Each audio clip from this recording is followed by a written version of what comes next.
Bonsoir à tous. Bonsoir Roméo. Bonsoir Estelle, bonsoir à tous et à toutes. Alors bienvenue dans cette nouvelle webconférence découverte en compagnie de Roméo Cournal pour parler de la thérapie. Qu'est-ce qui se passe? Qu'est-ce qu'on peut faire? Et pourquoi surtout ça fonctionne avec certaines personnes et pas d'autres? Pourquoi? Quelles sont les solutions? On va voir les pistes ce soir donc avec Roméo qui est formateur en neurosciences appliquées, il est praticien en thérapie brève et coach intuitif. Oui, Qui habite la Tunisie et de passage actuellement en France. oui, On est à la même heure. oui, on est sur le même fuseau. Alors Roméo, c'est donc notre deuxième rencontre. Oui, Et cette fois-ci, on va vraiment s'adresser plus spécifiquement aux thérapeutes, aux coachs, aux soignants, tous les intervenants qui accompagnent des personnes en relation d'aide, par exemple, oui. ou en soins. Alors, on peut appeler des patients ou des clients selon le type de pratique, hein. On peut peut-être Oui, clarifier ce point aussi. oui, absolument. Alors, c'est vrai que parmi mes étudiants, j'ai beaucoup de médecins, donc j'emploie souvent le terme patient, mais on est d'accord que partout dans le monde, un patient, le terme patient est réservé effectivement aux médecins. Les coachs parlent de clients, ou les thérapeutes parlent de clients. J'aime beaucoup le terme accompagné parce qu'en fait, il est générique. Et ça dit aussi la posture qu'on a, la posture de professionnel d'accompagnement. Donc, effectivement, le webinaire de ce soir concerne essentiellement euh, les professionnels de l'accompagnement, sachant que, euh, de façon très large, pour moi, un professionnel de l'accompagnement, c'est quelqu'un qui est en charge, effectivement, d'amener, d'accompagner quelqu'un d'un point A à un point B. Donc, souvent, puisqu'il m'arrive aussi d'intervenir en entreprise, j'y mets également les managers. J'y mets également les travailleurs sociaux, j'y mets également, alors bien évidemment, les professions paramédicales, les auxiliaires de vie, des choses comme ça. Donc, effectivement, on parle globalement de professionnels de l'accompagnement. Mais effectivement, aujourd'hui, on va cadrer effectivement dans la thérapie, sachant que lorsque je parle, je dis beaucoup effectivement, Il y a des jours comme ça. il y a des choses comme ça, oui. On va essentiellement parler de thérapie. Alors, les thérapies dites alternatives et ou complémentaires, ça me paraît important de le signaler, déjà parce que je suis praticien en thérapie brève. Il y a un certain nombre d'outils que je pratique. Il y a des outils que j'ai mis en œuvre. Et j'ai remarqué avec certains collègues, on a eu comme ça des réflexions, on a eu des retours de la part de nos accompagnés qui nous font dire que il y a peut-être une information complémentaire à apporter et il y a certainement une question de posture à aborder par rapport à la démarche thérapeutique elle-même. Et c'est pour ça que on a tous rencontré, hein, je pense que tous les professionnels de l'accompagnement qui nous regardent aujourd'hui ou en replay ont eu des cas où effectivement ils se sont dit ben tiens ça marche, pourquoi ça ne marche pas avec cette personne-là? Pourquoi est-ce que j'ai des résultats sur cette démarche-là dans ce type de situation? Pourquoi j'ai des résultats partout et là ça ne marche pas? Et on a aussi rencontré des personnes qui sont venues nous voir nous disant j'ai tout essayé, ça ne marche pas. Alors c'est une rencontre qui va également intéresser justement la personne qui se fait accompagner parce qu'elle peut se poser des questions aussi. Il peut y avoir un tas de préjugés et ça pourrait nous éclairer aussi en tant Oui, qu'accompagné. complètement. Complètement. On va ouvrir précisément pour que les personnes qui peut-être, elles, se sont retrouvées dans cette démarche, dans cette situation où elles ont tout essayé et ça n'a pas fonctionné, ou des personnes qui se disent, ben tiens, j'aurais bien aimé rencontrer un thérapeute, voir dans quelle direction est-ce que je peux aller, je me trouve dans telle situation relationnelle, peut-être des questions même qui touchent un peu à la santé des questions au niveau professionnel, au niveau de la situation amoureuse, au niveau de la situation financière, se retrouvent dans des situations comme ça récurrentes et se disent, mais tiens, vers où je peux aller et comment est-ce que je peux choisir un bon thérapeute. Et ça, pour moi, ça me paraît important. On va voir ce que n'est pas un échec thérapeutique. J'ai eu un échange avec une collègue par rapport à cette par rapport à ce webinaire. Et elle me disait, pour moi, j'ai eu 2 échecs dans ma carrière, qui est déjà longue, et parce que l'accompagné n'a pas voulu sortir de sa posture de victime. L'accompagné n'a pas voulu prendre la responsabilité finalement de sa vie et il n'a pas voulu s'engager dans une démarche. Il n'a pas voulu changer à l'intérieur. Il voulait que sa vie change à l'extérieur, mais il ne voulait pas, lui, opérer le changement dans son fort intérieur. Et pour moi, ce n'est pas un échec de la thérapie. Ce n'est pas un échec parce qu'en réalité, la mission du thérapeute n'est pas de convaincre, n'est pas tant de convaincre l'accompagné que précisément de l'informer. C'est effectivement à l'accompagné de prendre sa responsabilité. Mais il est important également, surtout pour éviter la posture du sauveur, qui est un danger qui guette tous les accompagnants, hein, de toute évidence. On a tous à gérer ça. À un moment ou à un autre, on a tous, et généralement au début, on a tous à gérer ça. Et je crois que pendant toute notre carrière, aussi longue soit-elle, on aura des moments où il faudra qu'on soit vigilant à ne pas se poser en sauveur. Et donc, ne pas se poser en sauveur, ça implique qu'effectivement, bien l'accompagner, il peut dire non. Il peut dire non. On peut le voir aller dans le mur, on peut lui expliquer, écoute, voilà, si tu continues comme ça, il faudrait que tu fasses tel changement à l'intérieur de toi, parce qu'en réalité, ta réalité personnelle, justement, est le reflet de certains aspects de ta personnalité. Et ces aspects de ta personnalité, si tu ne les modifies pas, bien, tu n'auras pas, en fait, de modification dans ta réalité personnelle. Et si lui, dans sa liberté, dans sa souveraineté personnelle, j'ai envie de dire, refuse, eh bien, en fait, pour moi, la thérapie n'a pas échoué. C'est le patient, j'allais dire encore le patient, l'accompagné qui a fait un choix. Mais le thérapeute, lui, il est resté dans sa posture. Le thérapeute, lui, il a amené l'information.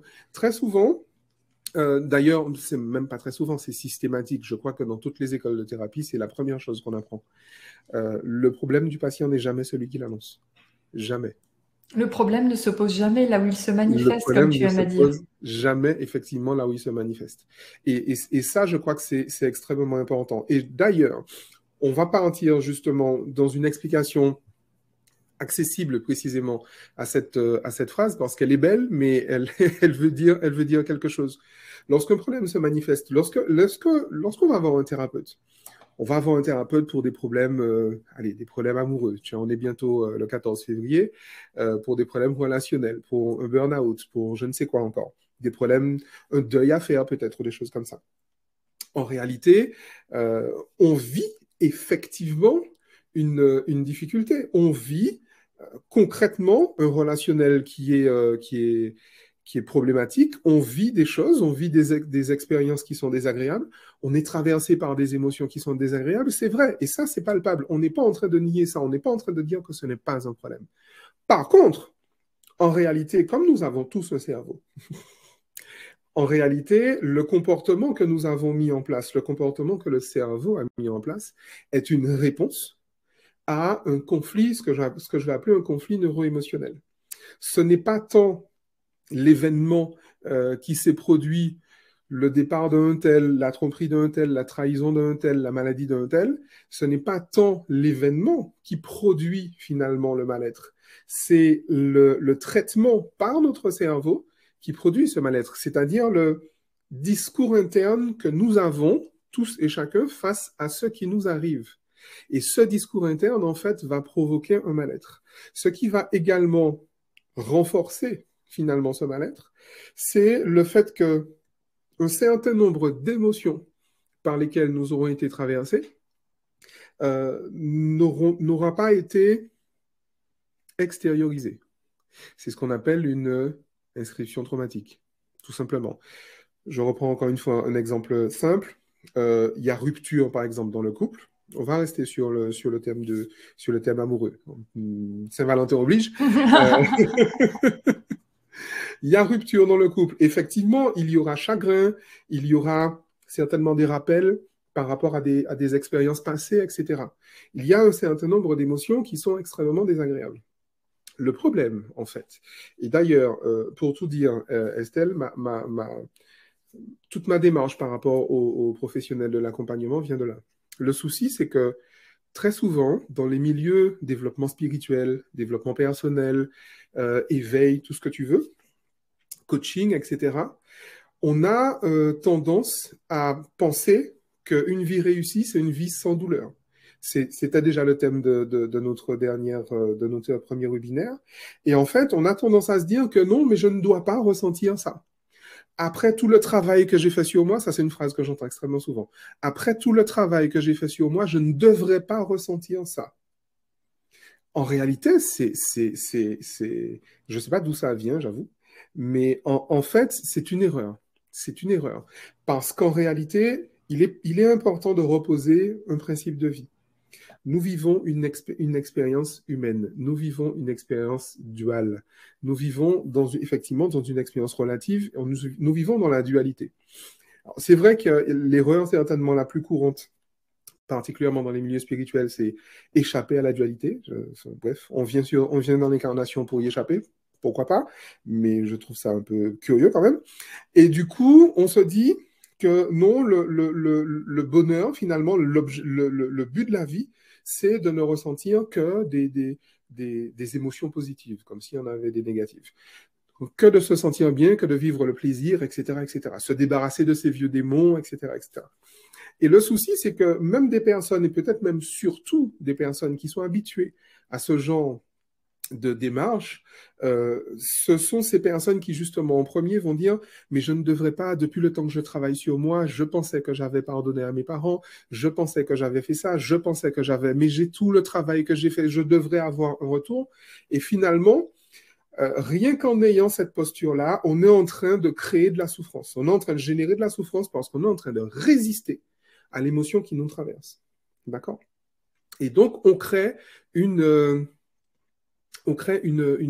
inscription traumatique et qu'on va renforcer par un discours interne. Je ne dois pas ressentir ça. Je ne dois pas, non, quelqu'un comme moi, j'ai fait 20 ans de tantra, j'ai fait 40 ans de méditation, je ne devrais pas ressentir ça. Donc, oui. De ton point de vue, c'est plus le discours interne, donc notre interprétation et ce qu'on inscrit dans notre mental qui crée les émotions et qui même vont inscrire le trauma d'une expérience vécue? Complètement, parce que c'est ce même discours interne qui non seulement va produire l'émotion, mais qui peut aussi bloquer son extériorisation. C'est un discours interne. Alors, le discours interne, il vient d'où? Il vient tout simplement de nos conditionnements socio-éducatifs et culturels, notre éducation. Il vient, alors pas que de notre éducation de nos parents, mais les codes, comme je l'ai dit, socio-éducatifs, dans certaines familles, dans certains pays, dans certaines cultures, lorsque tel événement se passe, on s'indigne. Lorsque tel autre événement se passe, on est joyeux. Lorsque tel autre événement se passe, on est triste, on est en colère, etc. Enfin, il y a là, avec tous les phénomènes de bien-pensance, qui sont des phénomènes qui sont, à mon sens, aujourd'hui les plus dangereux. En fait, aujourd'hui, le penser correct, quoi. Tu vois, la bien-pensance. La moralité? La moralité, puis encore, carrément le puritanisme, en fait. Il faut filer droit, il faut penser ça, il faut, voilà. Il y a un penser, je peux même pas parler de politiquement correct, c'est au-delà de ça. C'est socialement correct, socialement ce qui est admis, finalement. Et ça, c'est extrêmement dangereux pour le développement humain. Et le principe, c'est que, du coup, ce discours interne va faire en sorte que, voilà, ma compagne m'a quitté. Ok, je suis triste, c'est normal, mais je vais... La bienséance, dit Anne. La bienséance. La bienséance, oui, c'est ça. La bienséance. Et puis des mœurs qui disent, ah non, elle n'aurait pas dû. Et pourquoi pas? Parce que, en fait, une histoire qui commence ne doit jamais s'arrêter. Bon, et tout ce qui déroge à cette bienséance est projeté comme un échec, finalement. Complètement, complètement. Et du coup, ce sont ces codes-là qui sont nos propres, finalement, prisons et qui vont générer la réponse émotionnelle, qui vont donc générer la réponse de stress. Parce qu'en réalité, alors biologiquement, Si vous voulez, l'émotion passe par certaines zones du cerveau, mais dans un certain ordre, hein. Et donc, arrivé au cerveau limbique, oui, c'est ça, au cerveau limbique, il y a le fameux discours dont je parle. Pour la petite histoire, c'est un échange entre le thalamus d'un côté et l'axe amygdale-hippocampe de l'autre. Le thalamus met en forme toutes les informations que je perçois, puisque le cerveau perçoit tout un maelstrom d'informations, et c'est le thalamus qui les met en forme. Et du coup, qui met l'histoire qui va dessus. Et en fait, il y a un échange entre cette histoire et la mémoire traumatique. Oui, mais elle a fait ça, elle ne devrait pas. Comment ça se fait que, etc. Par rapport justement à mon passé traumatique. Et du coup, je vais entrer dans une réponse émotionnelle qui me paraît complètement évidente, mais je vais peut-être aussi me dire, mais j'ai peut-être honte de montrer cette émotion-là. Par exemple, il y a des personnes dans certaines cultures, c'est mal vu d'être jaloux. Dans plein de cultures, c'est complètement intolérable d'être en colère contre ses parents. Dans d'autres cultures, ça ne se fait pas de discuter un supérieur, etc. Et donc, en fait, tout ça va créer une réponse, une posture, justement, qui, en réalité, sera, elle, défavorable. Et lorsque je reste sur cette inscription traumatique, plutôt que d'extérioriser mon émotion, en réalité, je vais créer des perturbations dans mon corps, je vais créer une hypervigilance, je vais créer une anxiété, je vais créer jusqu'à une aliénation, et c'est véritablement une aliénation, en fait, en vrai. Hein. Et ça va me donner finalement un sentiment tellement d'impuissance que je vais créer des compensations dans ma personne. D'accord? Parce que je suis quelqu'un comme ça, je ne dois pas, etc.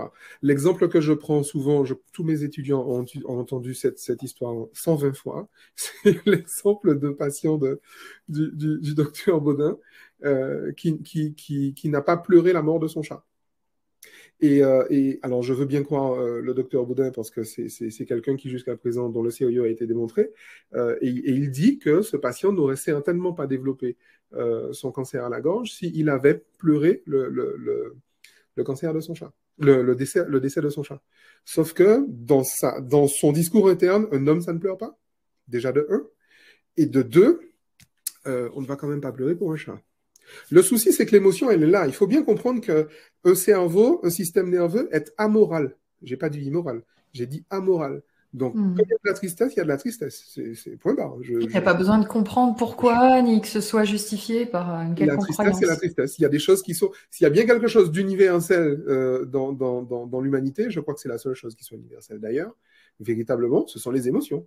La joie, la tristesse, la peur, le dégoût, la surprise. Ça, voilà, c'est comme ça. Et un cerveau, on ne peut pas demander à un cerveau, oui, mais ah non, non, pas tout de suite. Non, tout de suite, la tristesse, mais non, pas la tristesse pour ça. Non, pas la peur pour ça, en fait. On ne discute pas, en fait, avec un système nerveux. On ne discute pas. Et ce qui va se passer, c'est que tu auras bien compris que si je suis resté dans ces perturbations et qu'il y aura des modifications et des perturbations dans mon comportement qui vont donner des relations toxiques, par exemple, qui vont donner des addictions, par exemple, qui vont donner De la dépendance affective. de la dépendance Moi, je reste affective. dans le thème Saint-Valentin. Hein. Tu m'as dit, Oui, voilà, c'est la Saint- restons dans la Saint-Valentin. Ça va donner effectivement que je vais rencontrer mon méchant PN, mon PN préféré. Et du coup, il va se trouver quoi? Il va se trouver qu'en réalité, c'est ma posture qui va créer finalement la relation toxique, qui va créer la rancœur que je vais avoir par rapport aux femmes, par rapport aux hommes, par rapport au couple, etc. C'est ça qui va créer ça. Et du coup, je me retrouve, même peut-être quelques mois, quelques années après, dans une situation où je me dis, mais tiens, je n'arrive pas à rencontrer des personnes. Je n'arrive pas à faire un enfant. Je n'arrive pas à fonder une famille. Tous les hommes que je rencontre sont pris. Toutes les femmes que je rencontre, en fait, sont volages, etc., etc. Et du coup, je vais aller voir un thérapeute. Et je vais lui dire, voilà, monsieur le thérapeute, madame la thérapeute, je comprends pas, je suis un beau gosse, je suis intelligent, je suis un bon parti, mais les femmes ne veulent pas de moi. Et que fera le thérapeute? Et en fait, le thérapeute, il aura tendance à traiter le problème qui se manifeste. Et c'est pour ça que je dis qu'en réalité, ce n'est pas ça le problème. Le problème de cette personne, c'est pas qu'elle n'arrive pas à être en couple. Le problème de cette personne, c'est qu'elle ne le veut pas. mais elle n'est pas au courant. Mais Et alors, tout part de l'extériorisation de cette charge. Mais alors, bon, on peut aller voir un thérapeute parce qu'on ressent un mal-être, on se dit, bon, là, je crois que j'ai un blocage, ou bien pour simplement plus de bien-être, hein, mais ou des fois, comme tu disais tout à l'heure, des deuils, il y a des choses beaucoup plus évidentes.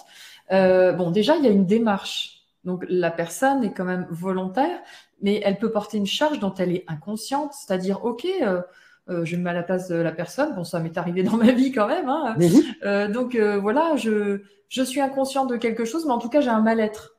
Et on peut attendre que le thérapeute puisse dévoiler la cause de ce mal-être. Avant d'en dévoiler la cause, il doit d'abord l'interpréter. Parce qu'en réalité, encore une fois, le mal-être en soi, c'est quoi? Si quelqu'un vient me dire, écoute, je n'arrive pas à avoir d'enfant, je n'arrive pas à me mettre en couple, j'interviens pour des sites de rencontre, figure-toi. Donc, on va rester dans ça. Ou J'aurais dû encore, mettre des cœurs en fait derrière moi aujourd'hui.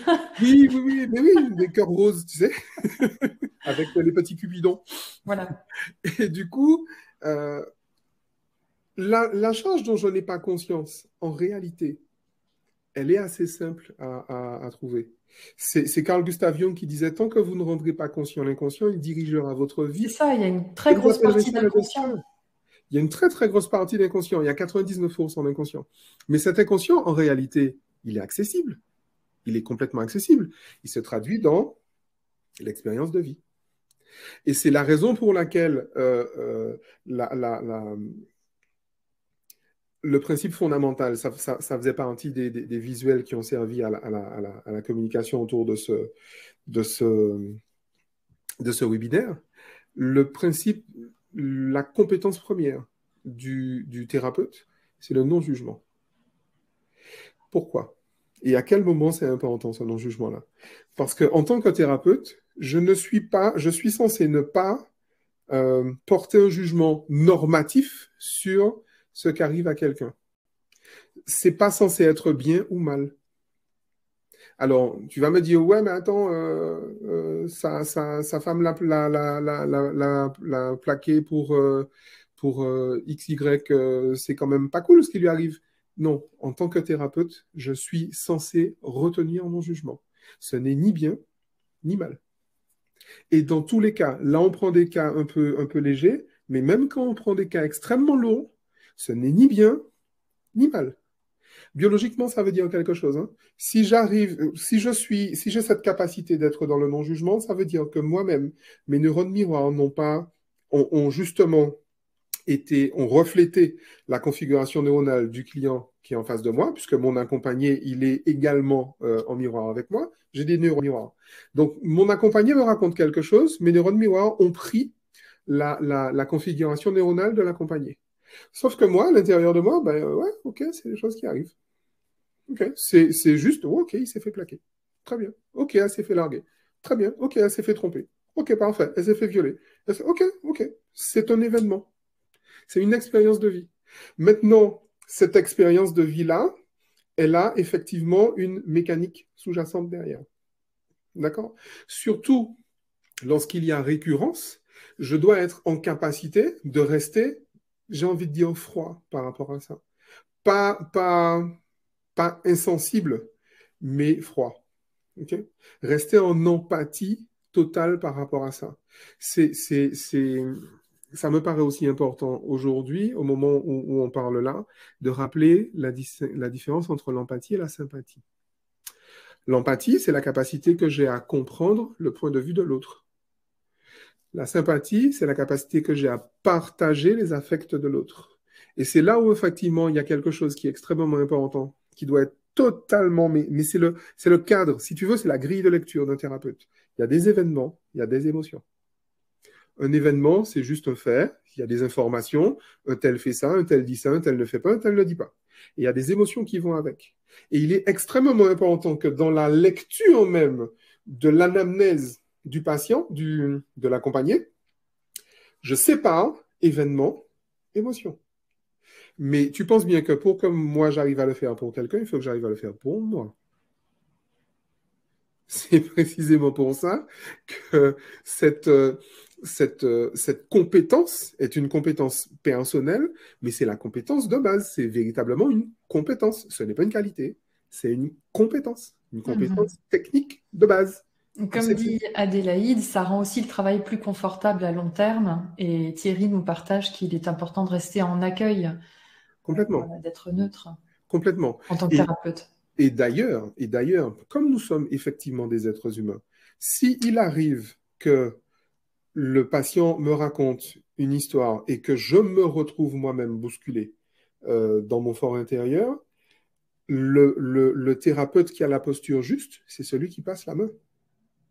En disant, en informant effectivement son accompagné, écoute, sur ça, je ne pourrais pas t'accueillir, je ne pourrais pas t'accompagner précisément parce que je suis moi-même en résonance par rapport à ça, je suis bousculé par rapport à ça. En toute Donc, je vais transparence. en Est-ce qu'il n'y a toute pas transparence. justement une résonance, parce que j'ai cru remarquer ça, notamment pour des personnes qui commencent à être thérapeutes, qui commencent à pratiquer, bizarrement, ils reçoivent en cabinet des tas de cas qui sont en résonance avec leur propre parcours.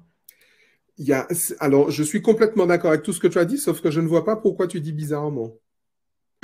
Naturellement. Naturellement, tu as raison.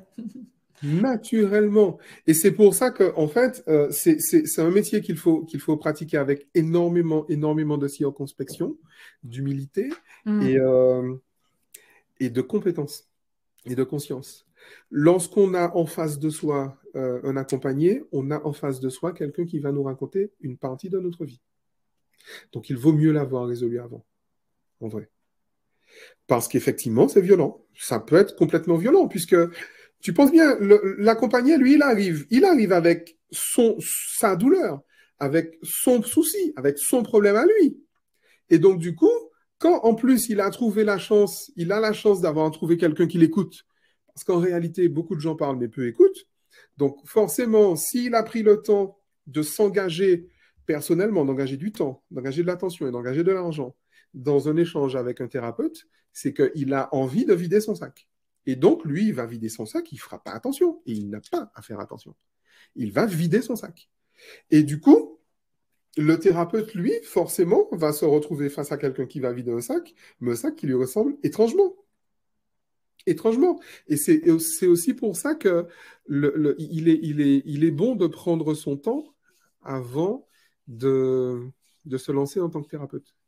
Il est bon de prendre du temps. Il est bon de se former soi-même. Il est bon de se déconditionner soi-même avant de se permettre, j'ai envie de dire, d'accompagner X ou Y.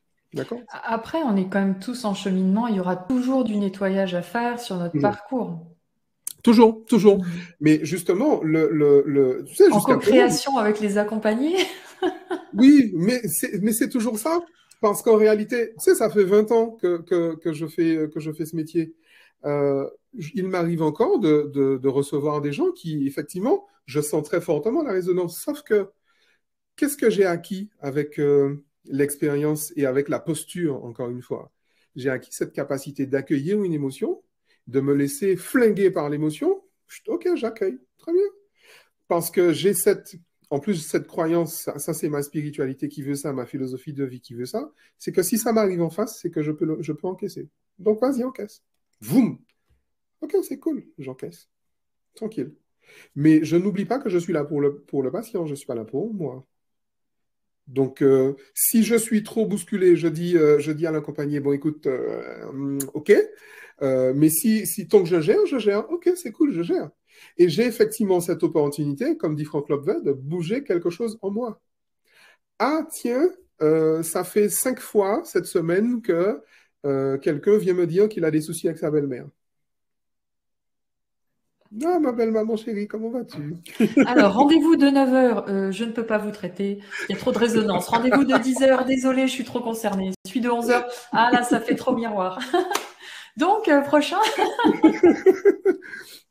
En fait, le principe, il est vraiment là. En fait, on en rigole, mais je sais que tous les thérapeutes qui sont à l'écoute ont vécu ça et le vivent quotidiennement. C'est notre quotidien, en fait, de thérapeute. Mais du coup, le principe, il est là. Si j'ai pris, en fait, cette habitude de me recevoir de l'autre, C'est le même Franck hein, qui dit que le meilleur chemin vers soi, c'est l'autre. Moi, je vais plus loin, je dis que c'est le seul, en fait. Le seul moyen que j'ai de me connaître, c'est de regarder l'autre. Parce que justement, 99% de qui je suis est inconscient. Donc, du coup, il faut que je regarde l'autre pour que je vois qui je suis, en vrai. Et ça, c'est extrêmement intéressant. Si je suis dans cette démarche de conscience et effectivement, donc de déconditionnement, d'amour de moi, d'amour de soi, à partir de ce moment-là, j'ai la possibilité d'avoir la posture juste. Une question qui dit est-ce que le déconditionnement doit se faire seul ou avec un accompagnant? Grande question, je pense qu'il vaut mieux se faire accompagner pour ça. Tu sais, fut un temps, j'étais formateur de formateurs. Enfin, je le suis toujours d'ailleurs. Mais s'il y a des formateurs de formateurs, je crois qu'il est intéressant qu'il y ait des coachs de coachs. Je crois qu'il est intéressant qu'il y ait des thérapeutes de thérapeutes. Je crois que c'est important. Tout le monde ne sait pas le faire, comme tous les enseignants ne sont pas des formateurs de formateurs. Tous les coachs ne sont pas des coachs de coachs. Ça requiert une posture, un savoir-faire, un savoir-être et un savoir qui est différent. Je pense qu'il vaut mieux, en fait, se faire accompagner par quelqu'un qui accompagne des accompagnants. Okay? C'est une spécialité en soi. D'accord ? Francesco dit peut-être un retour empathique pour faire conscientiser le client et conscientiser soi-même par rapport à ce qu'on vient de dire. Tu sais, biologiquement, j'ai envie de te dire, le retour, il sera de toute façon fait si moi, je gère mes neurones miroirs. Okay. Est-ce que tu peux rappeler peut-être brièvement ce que sont les neurones miroirs? Alors, dans notre cerveau, on a une population de miroirs qu'on appelle en fait, il y en a un peu partout dans le cerveau, mais principalement ici, au niveau du lobe frontal, au niveau de ce qu'on appelle le cortex prémoteur.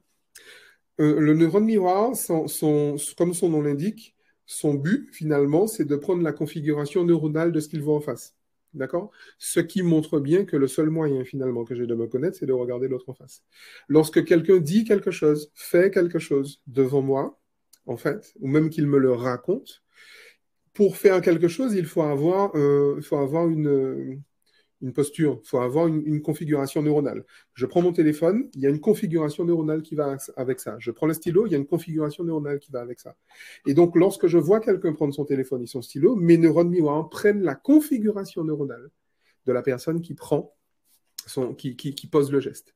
Mon cortex prémoteur a fait exactement le même geste que le cortex prémoteur de l'autre, même si je n'ai pas effectivement posé le geste.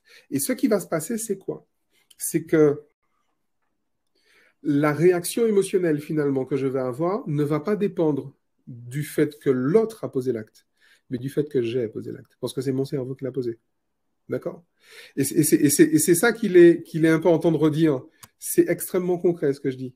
Lorsque j'ai une réponse émotionnelle par rapport à ce que quelqu'un me raconte, c'est pas par rapport à ce que la personne raconte, à ce que la personne a fait ou a dit, c'est par rapport au fait que moi je l'ai fait et moi je l'ai dit. Et dans ma tête vivent un certain nombre d'autorités. Dans ma tête, il y a une configuration neuronale qui dit ça tu dois faire, ça tu dois pas faire, jusqu'à ce que je sois déconditionné, bien sûr. Mais tant que je suis sous l'emprise de mes conditionnements socio-éducatifs et culturels, je suis toujours sous l'emprise de ces autorités-là. Et du coup, ma réponse émotionnelle sera celle que ces autorités admettent pour moi. OK ? D'où l'intérêt, tu comprends vraiment là l'intérêt fondamental qu'un thérapeute soit déconditionné. Et si j'en reviens au non-jugement, si quelqu'un me raconte que, voilà, j'ai trompé ma femme, ok, tu as trompé ta femme, super. Ça veut dire, quand il me raconte ça, dans mon contexte, dans mon prémoteur, j'ai trompé ma femme.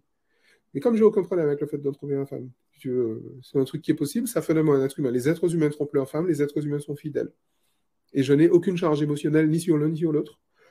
Donc je peux entendre que quelqu'un a trompé sa femme.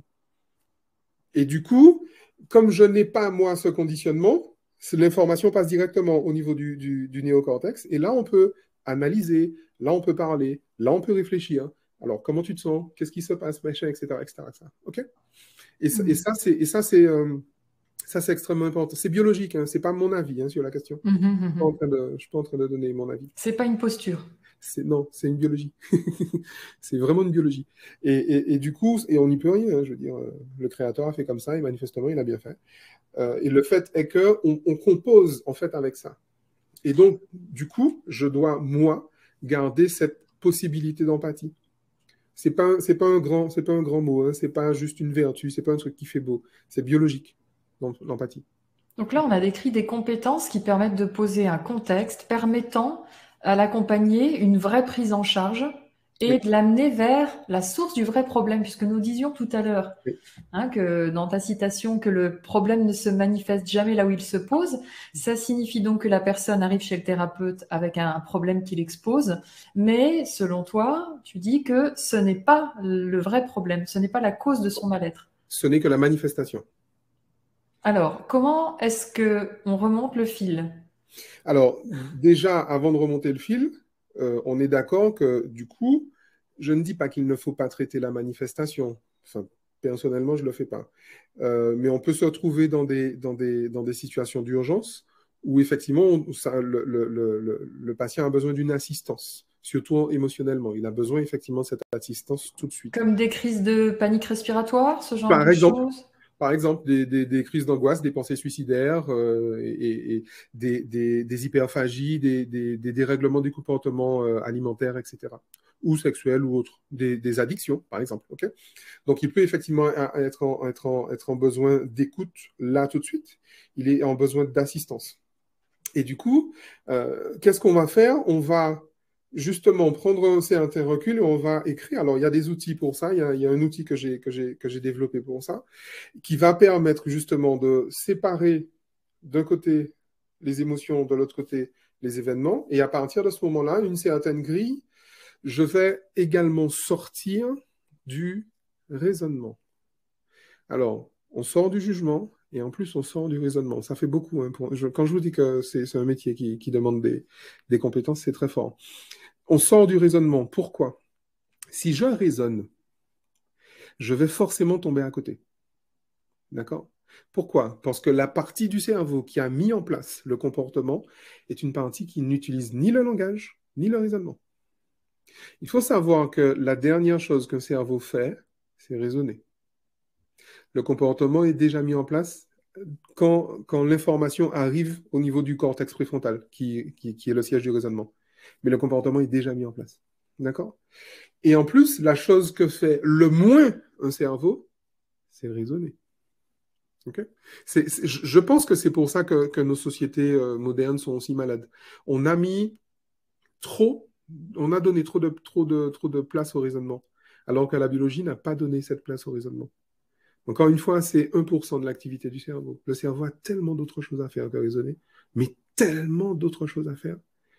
Et du coup, si je me mets à raisonner, alors bien évidemment, il y a eu il y a eu des outils qui fonctionnent très bien, les outils symboliques, par exemple, les travaux de Michel Odoul, les travaux de Pierre-Jean Thomas Lamotte. Je crois que tous les thérapeutes, effectivement, ont dans leur cabinet euh, le fameux dictionnaire des malaises et maladies de Jacques Martel, évidemment. On a effectivement des pistes, on a du décodage biologique. J'ai vu que, par exemple, on a un confrère qui fait du décodage, qui propose du décodage biologique sur Soneva. Et ça, effectivement, c'est extrêmement important. Mais ce que font trop souvent, en fait, mes confrères, d'après moi, c'est qu'ils cherchent un raisonnement. Et justement, ils vont chercher une similitude, surtout quand on parle d'héritage psychogénéalogique. On va chercher, oui, mais qui dans la famille faisait ça? Tu reproduis le phénomène de X ou de Y. Et je me suis rendu compte qu'en réalité, dans l'écrasante majorité des cas, ce n'est pas une reproduction, finalement, que le cerveau fait. Au contraire, c'est une tentative de ne pas reproduire un comportement. Je m'explique. Le fait de fumer, par exemple, ou le fait restons dans la Saint-Valentin, le fait de ne pas pouvoir faire couple, par exemple. Je rencontre un homme, je rencontre une femme, et puis au bout de 2 mois, c'est fini. Le fait de ne pas pouvoir avoir cette vie de famille, faire un enfant, machin, tout ça.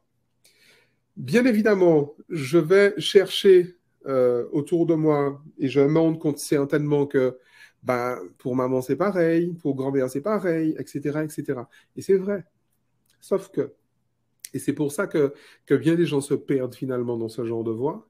En réalité, je me suis rendu compte que le cerveau n'est pas tant dans une répétition de schéma, il est dans la fuite de notre schéma.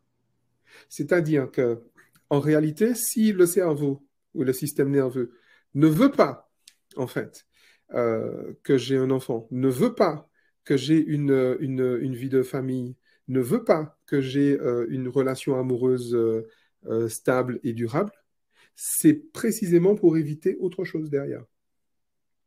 C'est pas tellement pour reproduire ce qu'a fait le schéma de maman ou autre, c'est pour éviter justement ce que cette vie de famille m'amènerait. Est-ce- C'est-à-dire que le cerveau a appris qu'un des éléments de cette vie de famille est mortifère, est Mhm. très grave. Exemple, je sais pas, à l'époque, le père de famille part à la guerre, donc forcément, les générations suivantes, si je me mets en couple, le mari va me laisser, je vais finir seule. Mais à ce moment-là, c'est une motivation inconsciente qui se répète. Il y a quand même un schéma transgénérationnel. Oui, mais ce schéma transgénérationnel que l'on observe, c'est encore une fois la face émergée de l'iceberg. Ce schéma transgénérationnel-là, effectivement, que je reproduis, c'est le même schéma que je reproduis pour éviter la même expérience que mes ancêtres et mes aïeux ont voulu éviter aussi. Et c'est d'ailleurs la raison pour laquelle, je ne sais pas si des personnes pourraient en témoigner, mais je l'ai vu en fait, où dans des familles, on a effectivement des personnes qui ont mis en place un schéma pour éviter, par exemple, on met en place un comportement A pour éviter le comportement B. Et donc, du coup, de génération en génération, tout le monde a le comportement A. Et puis un jour, il y a un gars qui arrive au bout de la lignée et qui met en place un autre comportement. Et on se dit, mais non, mais c'est pas un héritage. Mais oui, parce qu'en réalité, ce comportement C, ou ce comportement X, disons, duquel il ne sait pas sortir, en vrai, il a également pour mission d'éviter le comportement B, l'expérience B. C'est ça Mhm. le truc. Et du coup, et c'est pour ça qu'en fait, en raisonnant, on se perd. C'est pour ça que si on regarde des similitudes, on peut ne pas comprendre. Parce que surtout dans un monde qui accélère, où les générations sont de plus en plus distantes des générations précédentes, du point de vue de leur cognition, du point de vue de leur structure mentale, en réalité, quand on regarde la symbolique, on se dit, mais ils sont en train de traiter le même problème de la même façon, mais extérieurement, on se dit, mais non, ils sont en train de traiter le problème de façon... Ils ne sont pas du tout en train de traiter le même problème. Parce que le comportement X est très éloigné du comportement A. Alors qu'en réalité, le comportement X a la même vocation à éviter l'expérience B. Et ça, en fait, ça, je l'ai observé du coup dans ma pratique et je l'ai justement modélisé du fait de la structure même et du fonctionnement du cerveau et du système nerveux. Et c'est pour ça qu'effectivement, le problème se manifeste à un endroit complètement différent de l'endroit où il se pose. Alors, on va parler de l'outil justement que tu as mis au point, très intéressant. Mais Monique dit on a le pouvoir de se changer avec la volonté. Qu'est-ce que tu Non, en penses? non, C'est non. c'est quelque chose qu'on entend beaucoup, Je hein. sais, mais c'est une contre-vérité. Biologiquement, un cerveau ne veut pas. Un cerveau fait ou il ne fait pas, mais il ne veut pas. La volonté, c'est une construction corticale. Si tu veux, c'est vraiment un truc qui est dans l'ordre du néocortex. Et même si je vais loin, il faut vraiment être hyper réalisé pour se dire, voilà, ma volonté est de faire ça. Mais tant que je veux me battre, par exemple, prenons l'exemple d'addiction. On dit, à force de volonté, tu y arriveras. J'y crois pas à ça. Je crois pas du tout à ça. Je suis moi-même un ancien fumeur. J'ai essayé plein de choses. L'hypnose, ça a fonctionné 2 ans. D'autres choses, ça a fonctionné 3 ans, mais c'est reparti. Mais en fait, en vrai, la volonté, je n'y crois pas du tout. Parce que biologiquement, si je fais, si encore une fois mon cerveau pose un acte, il a une raison très, très, très précise de la poser. S'il n'a plus raison de poser l'acte du jour au lendemain, il ne pose plus. Mais du jour, dans la seconde même, hein, il ne pose plus. C'est pas une question. Je ne me bats pas contre une addiction. Je ne me bats pas contre mon schéma. Je ne me bats pas. La guerre, non, il faut arrêter la guerre. La Donc, volonté, il c'est faut pas du tout. finalement, quand on prend des bonnes résolutions de faire du sport tous les jours à partir du 1er janvier, si on va faire une séance de sport, j'imagine que c'est plus parce qu'on éprouve un bien-être, que ce soit pendant ou après, plutôt que pour dire avec notre tête, bon, je veux des résultats, donc je vais m'instaurer une discipline. La volonté se rapproche de la discipline pour toi ou c'est deux choses différentes? Ouais, ouais. Et la discipline, d'un point de vue purement neurochimique, ça a forcément à voir avec des hormones de stress. Ça a forcément à voir du cortisol et d'autres productions surrénaliennes, j'aime pas. Et J'aime pas comment du est-ce tout. qu'on change ce discours? Par exemple, quel est ton avis sur la pensée positive ou les mantras? Finalement, puisque tu disais que c'est le discours qu'on se Alors, raconte, hein, enfin, qui s'instaure, hein, même si on ne le souhaite pas, ça se fait automatiquement. Comment est-ce qu'on peut changer ces automatismes? Et est-ce que ce qu'on appelle la pensée magique, c'est-à-dire des phrases clés qu'on se répète, peuvent changer ce discours? non, jamais. Et d'ailleurs, ça s'est jamais fait. Il y a une phrase que j'aime beaucoup. Rien de ce que l'on fait n'est important. Rien. Absolument rien. Rien de ce que ni toi, ni moi, ni personne ne peut faire n'est important. Aucun acte n'a jamais donné aucune action n'a jamais donné de réaction. Je sais bien qu'on entend tout le temps action-réaction. Non, une action n'a jamais donné de réaction pour la bonne et simple raison que ce n'est pas fait pour ça. Ce qui donne le résultat, c'est l'intention de l'action. C'est l'état d'esprit dans lequel je suis. C'est justement la charge émotionnelle que je mets dessus. Lorsque je dis un mantra, que je dis des... Et pour le coup, c'est aussi un domaine que j'ai énormément étudié jusqu'à sortir des choses qui sont quasi magiques, en fait, en vrai, dans les résultats, je veux dire, et dans la vitesse d'acquisition de l'information par le subconscient. Mais ce n'est pas tant ce que je dis, ce que je fais, c'est l'état d'esprit dans lequel je suis. Il y a un chercheur qui est très connu qui s'appelle Greg Braden, qui est l'un de mes mentors, et qu'il a expérimenté et qu'il a modélisé d'ailleurs dans plusieurs de ses bouquins, parce qu'il est allé voir beaucoup de sages et d'anciens, et toutes les spiritualités disent la même chose. Le sentiment est la prière. La prière, c'est pas la phrase que je dis, c'est l'état d'esprit dans lequel je suis. C'est ce qui explique que un tel va dire telle prière, tel mantra, va réciter telle chose et va avoir un résultat, et tel autre va faire exactement la même chose et n'aura pas du tout le résultat. Il aura peut-être même l'inverse. Parce qu'en réalité, le sentiment est la prière. C'est l'état d'esprit dans lequel je me trouve, c'est l'intention que j'y mets qui est agissante, pas l'action. Or, il se trouve, comme on l'a dit depuis le début, que 99% de mes intentions sont inconscientes. Eh ben, on est mal barré. Pardon, ça m'a échappé. Mais... Ben, moi, je ne sais pas, je trouve qu'on est bien barré en fait. Eh ben, Abiba dit il faut chercher la croyance qui crée l'expérience de vie, parce que même si on met de côté l'action, finalement, on est quand même dans l'action au travers des expériences qui nous viennent, on va dire, par défaut dans ce cas.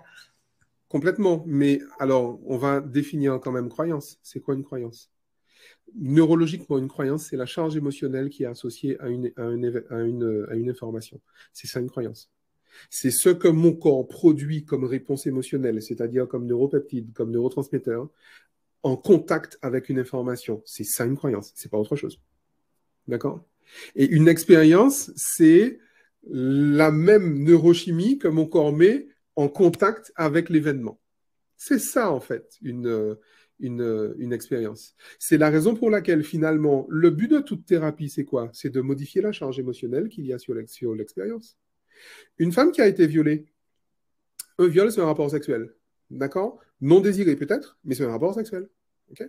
Et donc, pour une femme qui a été violée et qui n'est pas encore guérie, un rapport sexuel, c'est associé dans le corps à une neurochimie désagréable, des hormones de stress, du cortisol, de l'adrénaline, de la noradrénaline, etc., etc. C'est associé à ça. Et donc, du coup, tant qu'une femme n'aura pas fait ce travail, ce vrai travail thérapeutique, tous les rapports sexuels seront effectivement frappés de cette même tonalité émotionnelle. Et là où un thérapeute se trompe, là où la thérapie ne fonctionne pas, c'est lorsque le thérapeute va essayer de finalement forcer le corps, en fait, à accepter le rapport sexuel. C'est là où, en fait, on va apprendre finalement aux personnes à ne pas ressentir. Et c'est ça qui est grave, parce que souvent, c'est carrément de la lobotomie, hein, en vrai.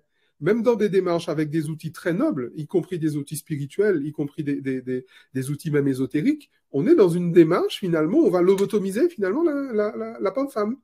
Où effectivement, elle va pouvoir, soi-disant, avoir une sexualité épanouie, mais en réalité, elle ne ressent pas la douleur que lui procure l'acte sexuel. Mm. Et en réalité, une thérapie qui fonctionne, elle fonctionne à deux niveaux, puisque le trauma est arrivé à deux niveaux. Le conflit, je veux dire, neuro-émotionnel est arrivé à deux niveaux. Au niveau de la charge émotionnelle qui n'a pas été extériorisée, et au niveau du discours intérieur qui lui, est figé. Donc, une thérapie qui fonctionne, c'est une thérapie où on va effectivement libérer la charge émotionnelle et au lieu de la réfréner, au lieu de détourner, par exemple, la femme du dégoût qu'elle ressent, on va au contraire la faire entrer dedans et on va lui faire traverser en fait ce dégoût. Elle va traverser la honte, elle va traverser la culpabilité, la peur, elle va traverser toutes les émotions qu'elle n'a pas extériorisées. Et une fois qu'elle a fait ça, qu'elle a vidé son sac, parce que c'est pas fini, il y en a qui s'arrêtent là. C'est pas fini. Je vais aussi modifier le discours interne, c'est-à-dire associer à une neurochimie différente le principe de l'acte sexuel. C'est ce qu'on va faire, par exemple, avec une technique de tantra, par exemple, où on va apprendre au corps à prendre plaisir, à mettre du plaisir sur le plaisir.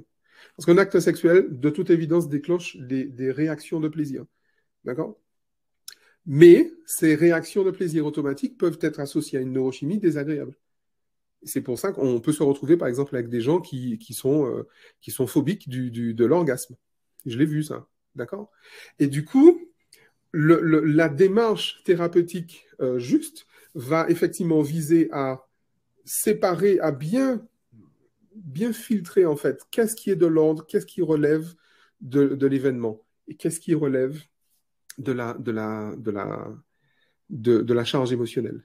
Et cet outil, justement, dont on parle, c'est un outil qui sépare, mais de façon très claire, ce qui se passe dans le thalamus et ce qui se passe dans l'axe amygdale-hippocampe. Alors, c'est une grille de lecture, en fait, que tu nous proposes, C'est une grille de toutes les lecture. inscriptions traumatiques. La grille de lecture des inscriptions traumatiques subconscientes, la GLITS. Euh, oui, c'est ça. Alors, il y a un autre acronyme anglais pour GLITS, mais je ne l'ai pas en tête. Je crois que c'est un truc autour des transgenres ou je ne sais pas quoi, mais ça n'a rien à voir. Hein.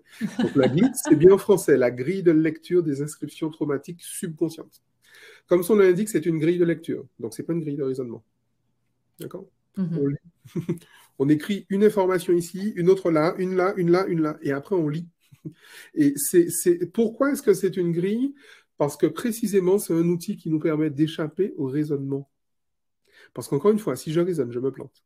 Parce que cette partie du cerveau ne raisonne pas. Donc, si moi, en tant que thérapeute, je raisonne, je vais complètement me planter. Ça c'est foutu. D'accord? Et donc, cette grille va me permettre déjà de comprendre quel est cette fameuse expérience B que mon cerveau veut absolument éviter, que le cerveau de l'accompagné veut absolument éviter. Parce qu'encore une fois, la souffrance que l'accompagné vit, le cerveau sait gérer ça. Le cerveau sait gérer la preuve, il le gère tout le temps. Le serial loser, tu sais, la célibatite chronique, le chapelet d'hommes volages, la série ininterrompue de femmes non disponibles, le cerveau, il sait gérer ça. Puisque c'est ce qui se passe tous les jours dans la vie du gars ou de la nana. Le cerveau sait gérer ça. Mais ça, il le gère précisément pour éviter autre chose. C'est ça le truc. Il faut bien se dire un truc. Ce dont mon cerveau ne veut pas, c'est ce dont il a peur. Si mon cerveau ne veut pas que j'ai un comportement que moi je trouve comme être un comportement bien, un comportement qui est bon, un comportement qui est sain pour moi, avoir une famille, avoir une vie sexuelle épanouie, etc., etc. Si mon cerveau ne veut pas, c'est qu'il en a peur. Mais s'il en a peur, il n'en a pas décidé d'en avoir peur tout seul. Parce que le cerveau, il ne fait que ce qu'on lui dit de faire. Sauf que, précisément, on ne se rend pas compte forcément qui lui dit de faire, et on ne se rend pas compte qu'on lui dit de faire des choses. Okay, et du coup, le principe est de découvrir quel est ce conflit neuro-émotionnel racine. Et on en arrive à des niveaux de détail dans cette grille. C'est ce qui est impressionnant. C'est moi qui l'ai mise au point, mais jusqu'à présent, je suis toujours émerveillé. Je dis toujours ça à mes étudiants. Je suis moi-même émerveillé devant l'outil. Je me dis, c'est impressionnant cet outil. Il est d'une simplicité assez folle. Il est assez difficile à appréhender pour les personnes qui sont cérébrales. Il est très difficile à appréhender. Tu sais, par exemple, dans la grille, c'est 2 colonnes et 7 lignes. Il y a simplement, par exemple, une case, par exemple la case A3 que l'on recopie et la case B4 que l'on recopie. Rien que ça, il y a des gens qui n'arrivent pas à le faire. Alors que c'est juste copier-coller. Qu'est-ce qui est écrit là? Ben, tu le mets là. Qu'est-ce qui est écrit là? Ben, tu le mets là. Et ça, c'est extrêmement difficile parce que, en fait, ça met. Alors, ça s'explique par plusieurs raisons. Ça s'explique par le fait qu'on est en train de trouver justement le conflit racine que le cerveau veut à tout prix éviter. Et ça veut également dire qu'en réalité,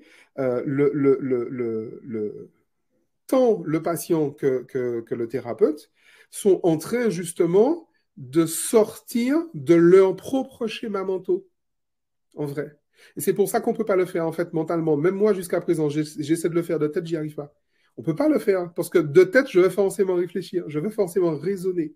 Et cet outil, en fait, c'est simplement, je pose des éléments, et après, je lis. Et après, il y a un certain nombre de questionnements qui sont des questions que l'on répète de façon bête et méchante. Hein. Qu'est-ce que tu ressens quand il se passe ça? Si tu ne ressentais pas ça, et tu ferais quoi? Si tu ne faisais pas ça, tu ferais quoi? Qu'est-ce que tu ressens quand tu fais ça? Qu'est-ce que ça t'oblige à vivre? Qu'est-ce que ça t'empêche de vivre? Si tu le vivais, qu'est-ce que tu ressentais? Maintenant que tu es obligé de vivre ça, qu'est-ce que tu ressens? Et après, tu disposes. C'est d'une simplicité assez effarante, et c'est précisément parce que c'est simple que les cérébraux n'y arrivent pas. Et cette mécanique permet à la fois, je trouve, de déculpabiliser, de sortir à la fois l'accompagné de tous les schémas qu'on peut, des projections comme on parlait, de culturelles, de bienséance, etc. Et le thérapeute d'être vraiment pas du tout dans ses propres filtres. C'est comme une garantie d'être vraiment dans une démarche qui l'éloigne de ses propres filtres. C'est ça qui est intéressant aussi dans cet outil, c'est que lorsqu'il est maîtrisé, pour le thérapeute lui-même, ça l'entraîne à sortir justement de ses filtres.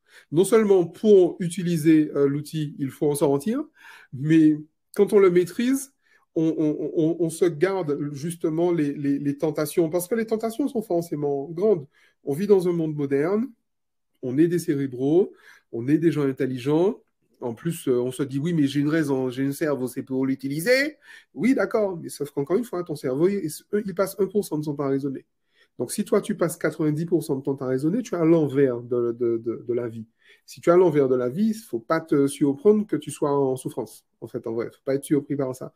Et en fait, cet outil est autant pour la posture du thérapeute que pour la conscience du thérapeute, c'est un outil qui est juste extraordinaire et qui, en fait, est parfait.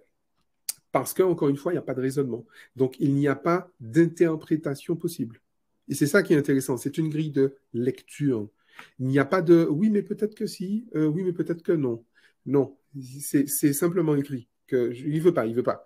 D'ailleurs, quand c'est bien fait, on le voit tout de suite. Parce que comme on touche au conflit racine, en fait, du patient, il y a forcément une remontée émotionnelle extrêmement forte. Qui peut être de l'ordre de l'agressivité, qui peut être de l'ordre de la fuite, qui peut être aussi de l'ordre de la sidération. C'est-à-dire, ah non, je ne vois pas du tout. Non. Non. Souvent, les thérapeutes ont tendance à se dire que quand l'accompagné dit « Ah non, ça ne me dit rien », c'est qu'ils n'ont pas trouvé. 9 fois sur 10, c'est ce qu'ils ont trouvé. Parce que, encore une fois, la sidération est une réponse de stress. Et généralement, c'est la réponse de stress, c'est la réponse à un énorme stress. La réponse de sidération, elle se met en place lorsque, justement, le patient ne peut ni se battre, ni fuir. Et donc, il se soumet. Et donc, il est complètement sidéré. Il dit, non, je sais pas. Je sais pas. Je sais pas. Et quand là, on est face à un bug, je crois que dans certaines thérapie, on appelle ça une MMS, une mini-maxi schizophrénie. C'est-à-dire que le patient est vraiment dans un bug. Limite, on a l'impression que pendant 3 secondes, il a les yeux dans le vide et je n'ai pas compris. Vous pouvez répéter la question? On est complètement dans ça. Après, bien évidemment, il y a des façons de gérer justement Mhm. cette situation, mais ça, on le verra dans la formation. Alors, on a fait un essai ensemble hein, avant que j'accepte de faire cet événement, finalement, parce que ça m'intéressait d'en savoir plus. Mhm. Ça aboutit à un autre projet dont on va vous parler. Et on peut, justement, avec cette grille de lecture, vraiment constater que le point de départ n'a absolument rien à voir avec le point d'arrivée. Rien. Et par expérience, Mhm. tu m'as parlé de différents cas qui sont vraiment aucun rapport Ah, mais avec rien. le Mais que problème dalle. qu'on constate. Voilà. Rien du tout. C'est bien pour ça qu'on parle d'inconscient. Quand on dit inconscient, ça veut dire qu'on n'en a aucune idée. Sauf qu'on est une seule et même personne. J'ai eu des cas, effectivement, je te partageais le cas de cette femme qui avait les ongles cassants. Et on a abouti sur un trauma sexuel qu'elle avait bien évidemment complètement oublié. J'ai eu le cas également de personnes qui étaient sur des problématiques d'organisation. Et cette problématique d'organisation venait de décès, apparemment d'un deuil non fait, de grand-oncle, que la personne avait à peine connu. Mais rien à voir. Hein. Et là, tout à l'heure encore, j'avais quelqu'un qui me dit je n'arrive pas à me concentrer. Mais c'est-à-dire que voilà, je commence une tâche, mais 10 minutes après, je fais autre chose. Quoi. Et cette incapacité à se concentrer, en fait, a fait remonter un problème fondamental que cette jeune a avec son père. Hmm. Alors ça, c'est un outil que tu as conçu à partir des neurosciences? Oui, oui, purement à partir des neurosciences et de, pardon, et de ce qu'on appelle la théorie polyvagale. La théorie polyvagale qui est effectivement cette discipline du docteur Porges. Je ne sais jamais comment on prononce ça, parce qu'il est américain. Donc, si je prononce à la française, ça donne Porges, mais c'est pas beau. Et donc, du coup, euh, c'est justement cette théorie qui étudie les réponses de stress. Fuite, agressivité et anesthésie. Et comment elles se manifestent dans le corps, dans le comportement, donc, et dans le système nerveux. Donc, Et c'est qui quelque chose peut de très froid, en l'utiliser fait. en fait? Qui peut l'utiliser je veux dire, dans un contexte professionnel? Alors, les personnes qui peuvent l'utiliser, qui gagnent en fait à l'utiliser, jusqu'à présent, j'ai surtout formé des médecins, figure-toi à ça, parce qu'on sort aussi des informations très importantes par rapport à certaines pathologies et par rapport à la manifestation de certains symptômes, mais également tous les thérapeutes, quelle que soit leur approche, y compris les approches ésotériques, y compris les approches spirituelles, y compris les approches Mm. énergétiques, y Mm. compris les approches manuelles ou les approches, comme on dit, papier-crayon ou conversationnelles, tous, en fait, gagnent à utiliser cet outil parce qu'encore une fois, il s'agit de trouver le fameux point d'inflexion. Tu sais, c'est Archimède, oui, c'est Archimède qui dit donnez-moi un levier et un bâton, donnez-moi un point d'inflexion et un levier, et je soulève l'univers. Il y a un conflit qui, en fait, peut soulever tout l'univers de la compagnie. Et le but du jeu, c'est de trouver ça. Parce qu'après, défaire une charge émotionnelle, il n'y a rien de plus simple. Modifier finalement un discours interne, c'est pas non plus ce qu'il y a de plus compliqué. Mais il faut trouver le conflit qui fait que la croyance racine, pas la croyance racine, mais l'expérience racine. C'est-à-dire l'association, finalement, le discours entre l'échange, le dialogue entre axe amygdale hippocampe d'un côté et thalamus de l'autre. Et une fois qu'on a changé ça, on a changé de personnalité. C'est pour ça qu'en réalité, l'objectif de quelqu'un qui va voir un thérapeute, donc sachez-le, c'est de changer de personnalité. Parce que la réalité personnelle est la manifestation de la personnalité. Donc, on ne peut changer de réalité personnelle qu'en changeant de personnalité. Après, moi, je rajoute, tant qu'à faire, tant qu'à changer de personnalité, autant devenir soi-même. C'est pratique. Bien sûr. Alors, notre rencontre est en train est arrivée à son terme même. Mais voilà, comme je voulais vous présenter justement cette grille de lecture avec Roméo, parce que ben, on va vous permettre bien sûr de l'apprendre, si jamais ça vous intéresse. En tout cas, voilà, j'ai mis en place un autre événement avec Roméo, qui est donc une formation en ligne qui Oui. va vous permettre d'obtenir aussi un certificat d'aptitude professionnelle et qui a lieu les 5 et 12 mars. Donc, c'est 2 webinaires de 2 heures où vous allez pouvoir donc être formé à utiliser la glitz. La glitz, J'aime bien comment tu le dis. C'est-à-dire que la manière dont tu le dis, ouh, ça y est, le problème, il est déjà résolu, quoi. Ça glisse. C'est ça glisse tout seul. Et donc, voilà, c'est une formation en ligne que vous pouvez trouver sur le site soneva.ca et qui est actuellement disponible pour inscription. Et vous avez même un tarif préférentiel jusqu'au 20 février. Donc, la prévente est en cours. Voilà, donc vous pourrez voir toutes les informations. Je vais vous mettre l'annonce. Oui, et vraiment, la formation est ouverte à tous les professionnels de l'accompagnement. Et il est compatible avec tous les outils. Ah, j'ai aperçu Oui, Roméo. c'est Roméo, c'est mon chat. C'est pas le même, mais il est encore jamais intervenu depuis que je l'ai dans une webconférence, enfin, de manière sonore, mais ça, c'est parce qu'il sait que tu t'appelles Roméo. Donc voilà, on a deux Roméo pour J'approuve le la plaisir. glisse. C'est l'effet glisse, et puis c'est aussi l'approche de la Saint-Valentin. C'est double Roméo. Donc, pour en revenir à l'événement, donc c'est une formation en ligne, comme je le disais, qui est actuellement disponible sur soneva.ca. Donc, je vous invite à aller voir tous les détails de ces 2 rencontres qui ont lieu les 5 et 12 mars. Donc, c'est 4 heures de webinaire assez intensif, à l'issue duquel vous pouvez recevoir une attestation, donc un certificat d'aptitude professionnelle de la part de Roméo Cournal, qui va vous permettre d'être habilité à utiliser cet outil dans le cadre de votre pratique professionnelle habituelle. Voilà.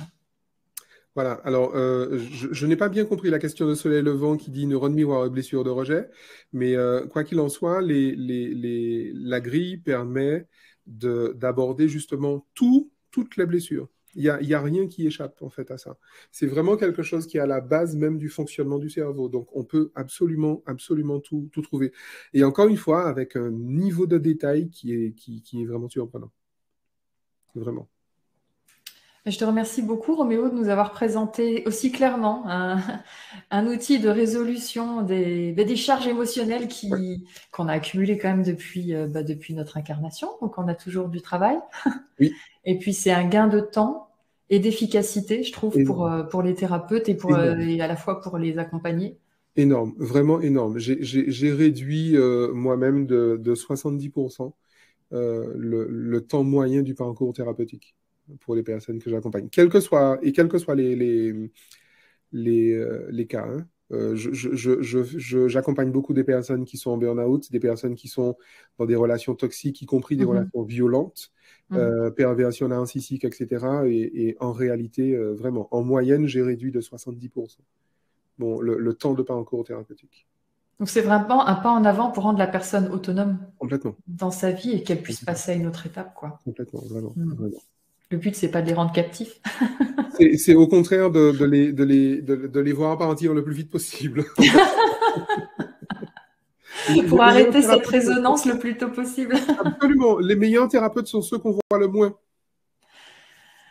La formation, j'ai une question par rapport au décalage horaire. Oui, vous aurez bien sûr accès à un replay pendant plusieurs mois.